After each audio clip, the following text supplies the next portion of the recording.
In the depths of medieval Europe, where legends were born and honor meant everything, there lived a knight whose prowess in battle was unmatched. His sword sang through the air like a deadly whisper, and his armor gleamed with the polish of 1,000 victories. They called him the Shadow of Death on the battlefield, for no man who faced him in combat lived to tell the tale.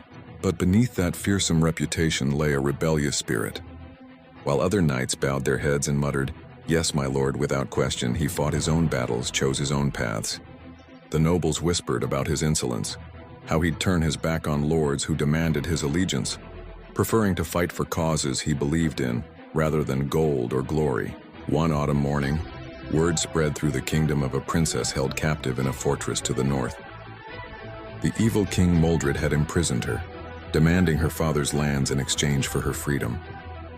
The local lords assembled their armies, barking orders and drawing up battle plans. But our knight? He simply mounted his steed in the dead of night, when no one could command him to wait or follow their strategies. The journey was treacherous. 3 days through forests where bandits lurked in shadows, across rivers swollen with early winter rains. He encountered the king's guards, 20 of them. In any other tale, these odds would spell certain death. But remember, this was no ordinary warrior.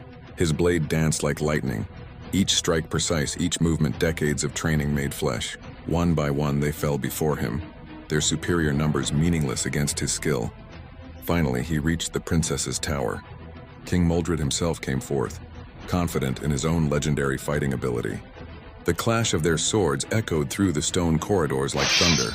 But while Moldred fought for power and greed, our knight fought for justice. In the end, that made all the difference. With the princess saved and the evil king defeated, you might expect our hero to claim a reward, perhaps even her hand in marriage.